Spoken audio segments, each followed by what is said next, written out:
New Year! Welcome to my video. Today I'm going to do very exciting things, including but not limited to swatting a cat and cutting up Harry Styles' face. Okay, I'm probably not going to actually cut him up because he's so cute. Look at how handsome he is. He's such a strange little boy, but he's still very handsome. I love his hands. He has such nice hands. Anyways, are you a Harry Styles fan? Yes, no, maybe, don't care, comment below. So, what I'm actually doing is I'm making a vision board. I started it last week, but then I ran out of pictures because I didn't have enough magazines. And the library was closed because it was Christmas, so I couldn't go pick any magazines up. And yeah, so I went to 4 little free libraries in my area. And there's nothing but bodice rippers and baby books in there. So we know what's going on in my neighbors' homes. So, yeah, there's that. So, okay. Yes, thank you, Diego. Don't you swat at me. Anyway, so I'm going to cut up some pictures, get some words and some little ideas for my vision board. And, I'm not good at doing 2 things at once. Really, I'm not good at doing one thing at once. So, I'm just going to put these little things that I've already been cutting up over here. To top it all off, my church starts with New Year's fast. So, today and tomorrow we're fasting. And so I'm a little bit lightheaded. And I've had too much caffeine already. My friend Avriel made me this lovely guava Red Bull drink, and it's watery now because it's been sitting around for 2 hours. But it is just, it's so good, and I'm just loving it. That makes me happy. But it's not helping with the whole focus thing because little sleep, no food, too much caffeine, not a good recipe. So anyway, so I'm going to try to focus on one thing at a time, like ego not knocking over my my little cut up pictures here. Stop that. Turkey. Anyway, alright, so let's start with what I'm reading. I'd be interested in hearing what you're reading, so if you want to comment what you're reading right now down below, that would be great. So, right now I have The Old Man and the Sea by Ernest Hemingway, and I'm really liking it. I haven't read any commentary about it. I don't know if I was supposed to read it in high school, but I didn't read what I was supposed to read in high school because I didn't like much of it. So I'd just get the general idea and then toss the book away, aside, whatever. So what I've gotten out of it thus far is that the old man is poor and he lives in a shack and he goes out fishing every day off the coast of Cuba. And he has a little kid who's a friend, but I guess he's a young man now. I haven't figured that out yet. I think he's a teenager maybe. But he taught the young man how to fish. And he used to fish with the young man, but now he's on a luckier boat. So the old man doesn't feel bad about that. He's happy that he's being taken care of. But the old man goes out every day trying to catch marlin. And I guess he caught one after an unlucky streak of 85 days before. So he thinks that because it's been like 85 days since he caught one, he's due for one. Something like that. I think it was 85. Anyway, and what I've gotten out of it thus far is just that, you know, he's broke, he's starving, he lives in this nasty little shack. He uses his pants as his pillow. And he catches tuna. You know, he's out there, he's caught tuna, and instead of, you know, eating that or selling that or doing something, you know, constructive with the tuna that he's caught, I think it's yellowfin. Anyway, instead of using that as his income or, a bartering tool, whatever, he uses it as bait to then go try to catch marlin. But if you're not catching marlin, then you're just wasting these fish. I mean, you've got tuna. You could make a tuna casserole or a sandwich. You could make some, like grilled tuna steaks. Come on, get himself like a cookbook, and he could have food. But instead, he's all skinny and he's only got one outfit, and he's widowed, and he lives in a little shack and goes fishing for marlin. So he's kind of irritating me, but he doesn't complain about his, lousy life. So, I mean, he's only hurting himself, so he doesn't annoy me too much. But it's strange that he's going to such great lengths to not take care of himself and to, I found a slipper. My foot is cold. How perfect. Anyway, he's going to such great lengths to make himself miserable. So, I don't get it. Anyway, so then on audiobook, I have The Illustrated Man by Ray Bradbury. I'm listening to it on Libby from my library. I love Fahrenheit 451. I always forget the number, but I believe it's 451. Anyway, I love Fahrenheit. So I thought that I would enjoy this as well, but I'm really not enjoying it. And I thought I was in a sci-fi mood because I've been watching Star Trek, like the original series. I love the original series. Shatner's Kirk is my captain. Like, that's the one that I love the most.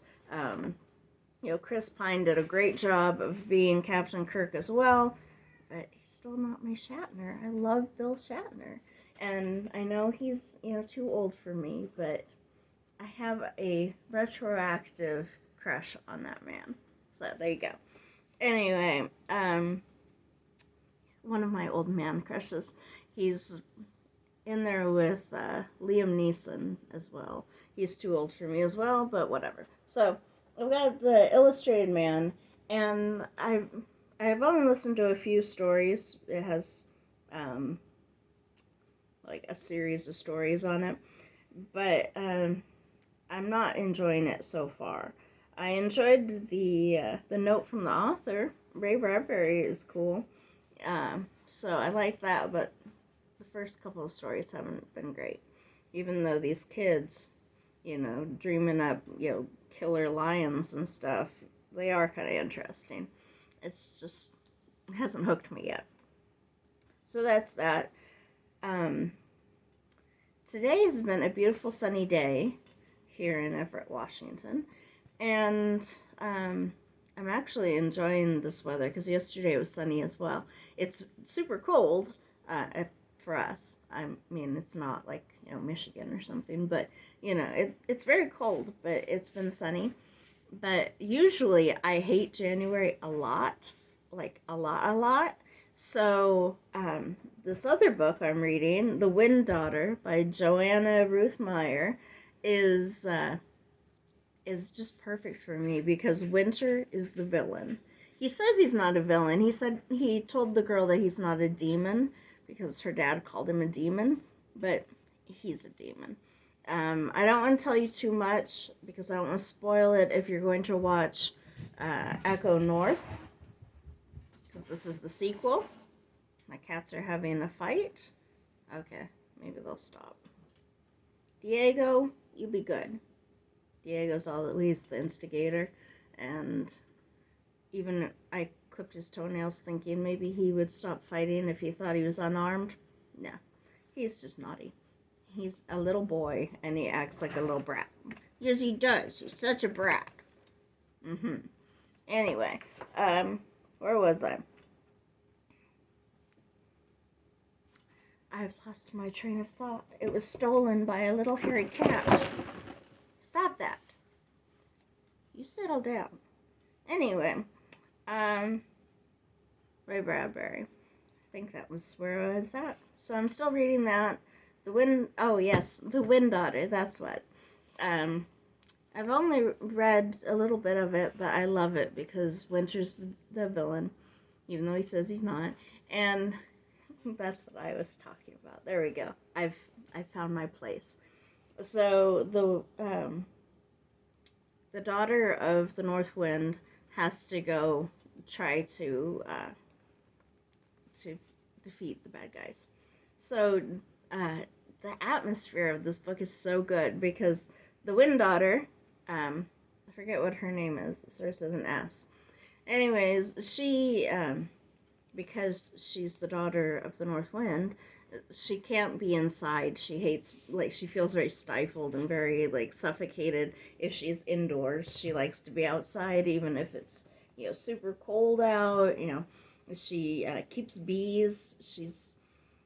She wants to be outdoors. Like, a woman, the apothecary, offers her a job, and it's horrifying to her. Like, the idea of being shut up in a building as a job is just, oh, yuck, repulsive.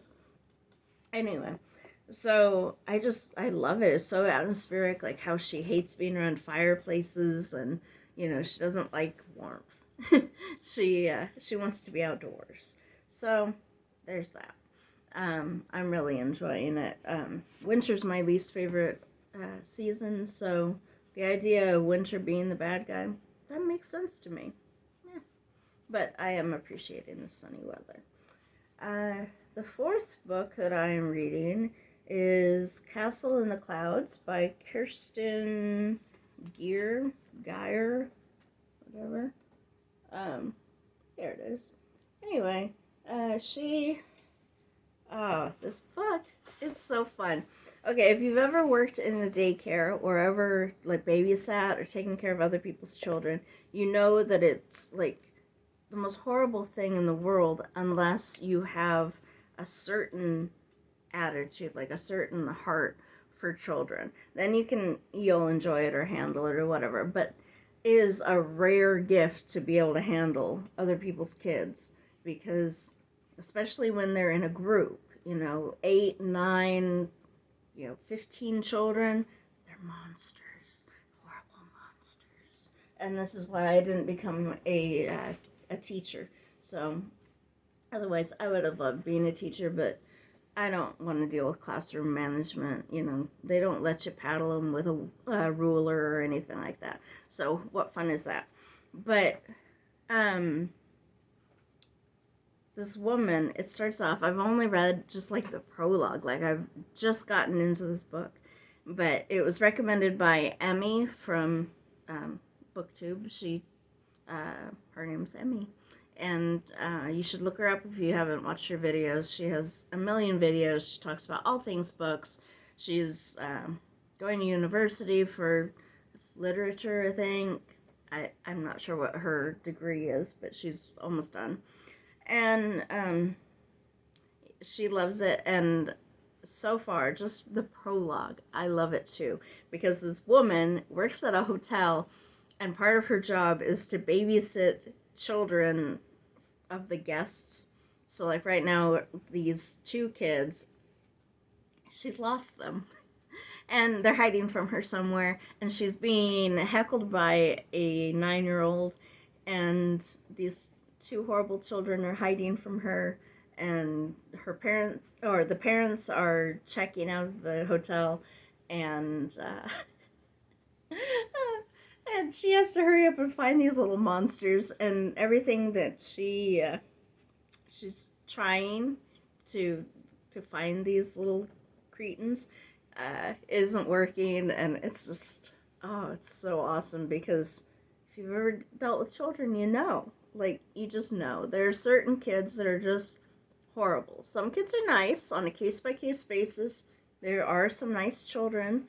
I have friends who have very nice children. I do understand that good kids exist, but there's always that one. Like, when I worked at this one daycare, there's a little boy, and his name was Jackson, and his mom referred to him as her little prince. And in my head, every time she said it, I was thinking, he's the Prince of Darkness. And I maintain that to this day. Like, maybe he grew up and he's a wonderful human being now, but when I was watching that boy, oh man, I, oh, just, oh, I could not stand that kid. Bless his heart. Yes. So anyway, so I'm looking forward to listening to more of this Castle in the Clouds book because I can feel her pain. Like, these kids are horrible, and I get it. I do. I totally get what she's experiencing. I've been there. So, I'm working on my little vision board here. That's all I've got right now.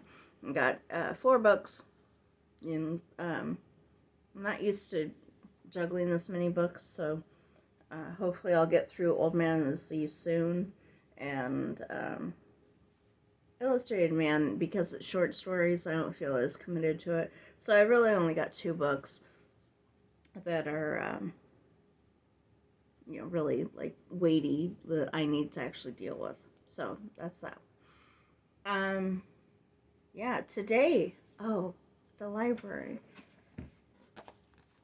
I got this ratty little copy of Animal Farm. I know that's kind of an abrupt shift, but it's by George Orwell. If you haven't read it, you should read it. I read it back in 9th grade, and I felt like it was, like, at the time, I kind of got, like, grown-up Charlotte's Web out of it, and I loved it. And I haven't read it since, but I don't think I understood all the political implications and all that. But I'm looking forward to reading this ratty little copy.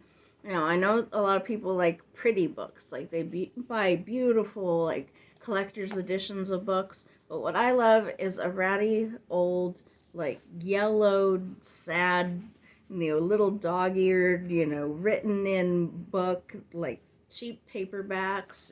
I've got Bantam books galore. I love them so much. They make me so happy. And they have little notes in them sometimes, and, like, I don't want to share too much of this person's information, but I now have Kent's phone number. I don't know who he is, but I've got his phone number. Okay, I'm very awkward. Forgive me. But, yeah, he's probably 90.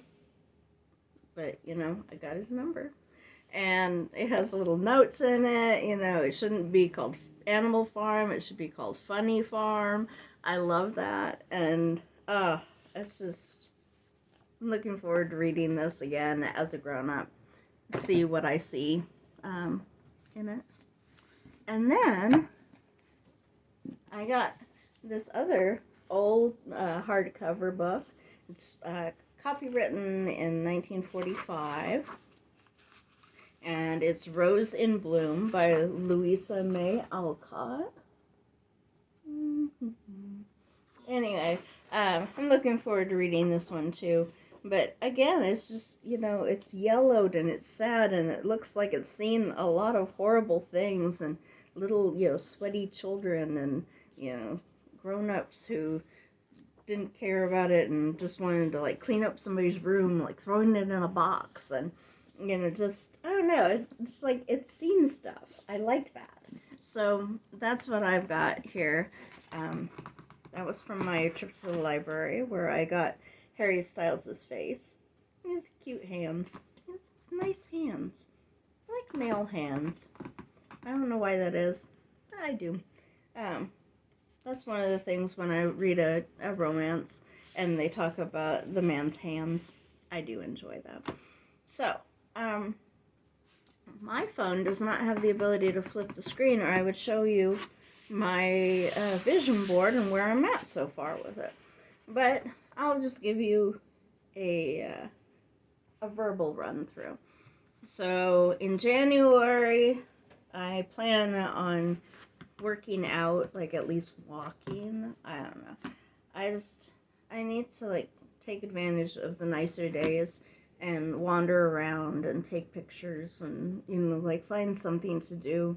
I was going to join the YMCA and they are always closed. Like, I go there and they're closed, and go there and, oh, their hours are only until 5 on weekends, and like, I don't know what good joining the Y is if they're always closed, but we'll see. Maybe. And I got a little picture of a book, and I've got a picture of some lipstick, because I don't wear lipstick. I'm a perpetual child. Like, this is the lip gloss that I carry in my purse, and I was just using it, and it has Cinderella on both sides, and I love it. It's Lip Smackers. I think it's some sort of berry.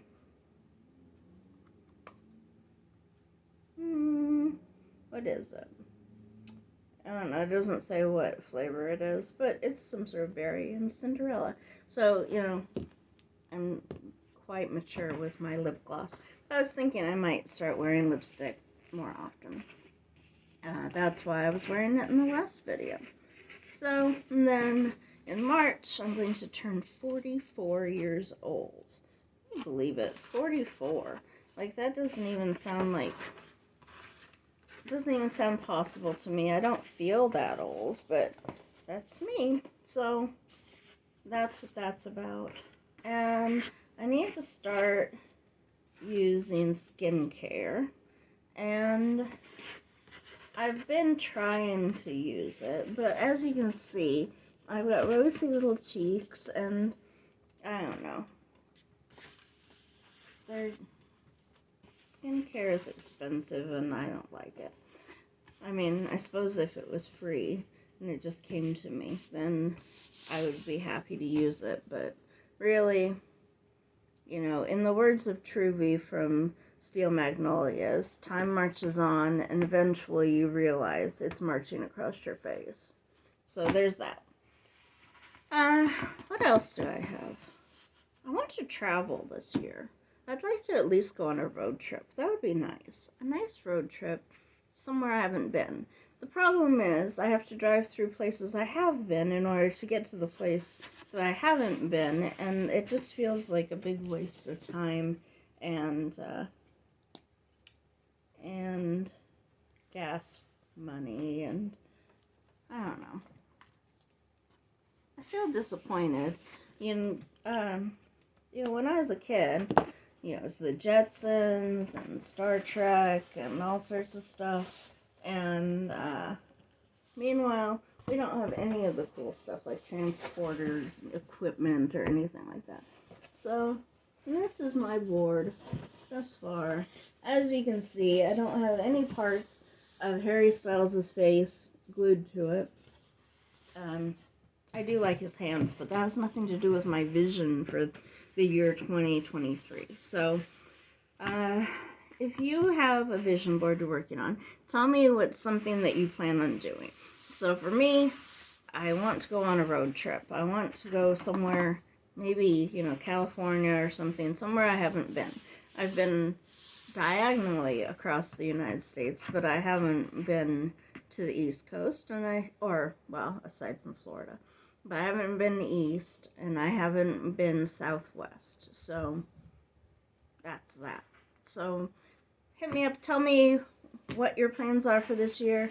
And I think I'll end this video now. Alright. Thank you so much. Thanks for watching. Bye.